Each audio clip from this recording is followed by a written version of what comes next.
He said, give me advice, Ya Rasulullah. He said, fear Allah wherever you are. Anytime you do a sin, follow it up immediately or soon with a good deed. That's all. Tamhuha, it'll wipe your last sin away. The Quran for me became a routine recitation every day. It was something that I couldn't leave. And in psychology, I've read once that if a person continues a particular habit for a number of days, they don't know exactly, some say 20, 30, 40 days, it becomes more difficult for you to stop that habit. Truly, in the book Ad-Da' wa Dawa by Ibn al-Qayyim, he mentions a formula. He says every habit begins with a thought. If you do not repel that thought, it becomes an idea. An idea becomes a plan. If you don't repel the plan becomes an action. And if you don't repel the action over time becomes a habit. And if you don't repel the habits, they can become addictions. He's talking about sins. But you can also reverse it and start with a good thought, turn it into an idea, plan for the good, and make it your action. Alas, a new you is born. So one of the things is you must recite the Quran every single day. Impossible for any Muslim to let a day pass without having a certain time in their day in which they recite it. Recite it in the car, recite it when you're walking, recite it when you're at school, at work, recite it when you go to sleep, just before you go to sleep, recite it everywhere, brothers and sisters. You might not know how to read it in Arabic, then recite what you have memorized. Surah Al-Ikhlas, reciting it 3 times, like reciting the whole Quran. Well, recite Al-Fatiha. If you don't know anything else, you're probably a new Muslim. Maybe you don't know. Recite. And have a little bit of a time to read the meanings of the verses.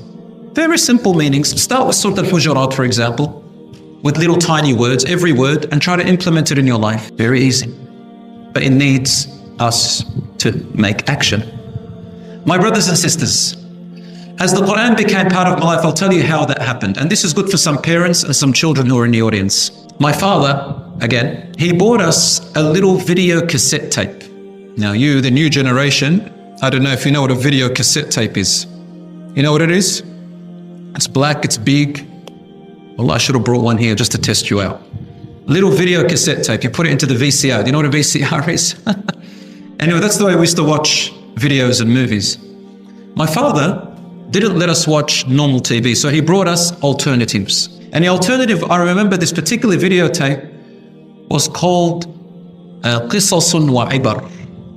Stories and lessons. Stories and lessons. My brother and I loved this videotape. We memorized it. And in that, there is a group of students and their teacher. And then it goes to another scene where the same students are enacting a play of one of the stories in the Quran.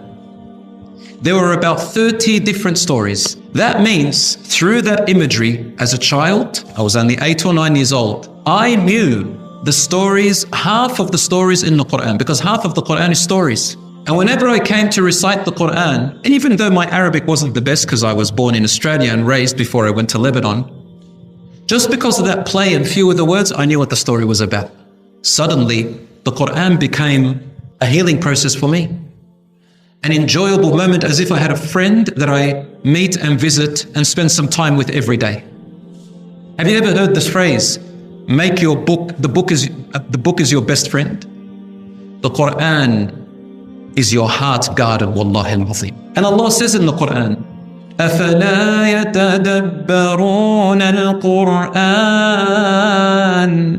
أَمْ عَلَى قُلُوبٍ أَقْفَالُهَا. Do they not ponder and reflect upon the Quran? Or is it the case that the heart has its own locks on it? Did you know that the heart has its own lock and that you can open it or close it? The heart itself has its own lock. And if you abandon the Quran, your heart abandons you.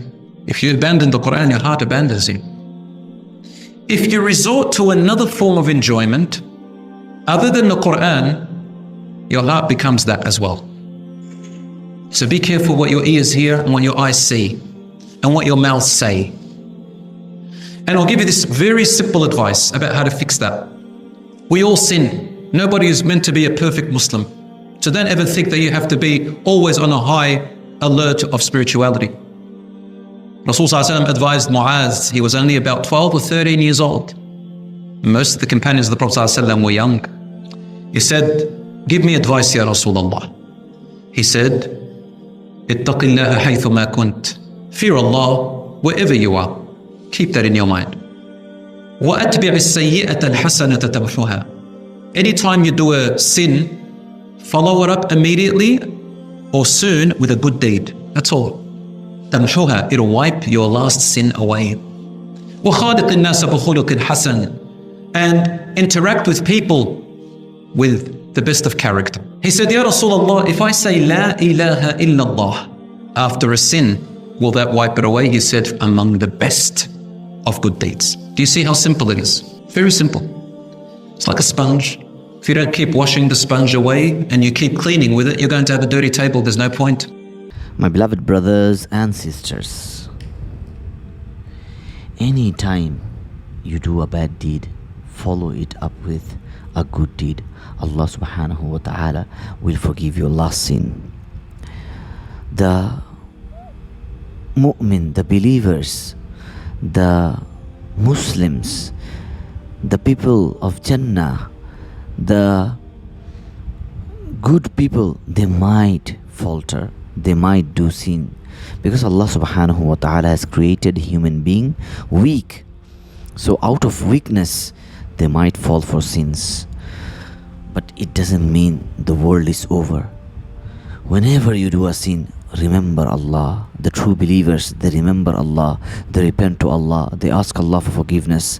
And once by mistake you have done a sin, cover it up with doing some good deeds. Allah subhanahu wa ta'ala will forgive you. And don't expose your sins.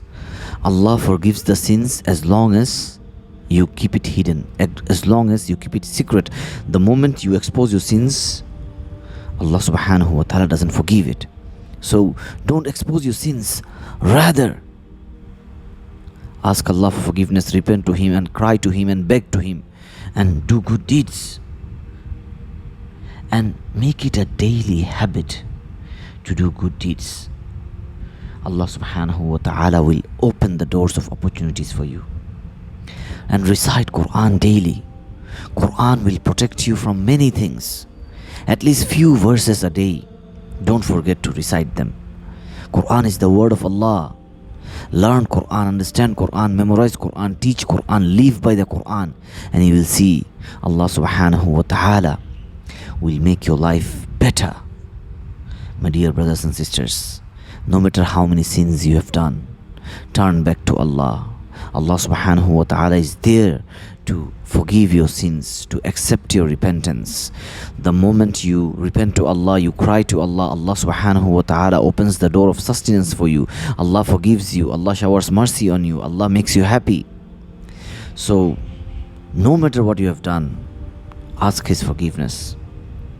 And Allah says, لا تقنطوا من رحمة الله إن الله يغفر الذنوب جميعا. Never ever despair in the mercy of Allah.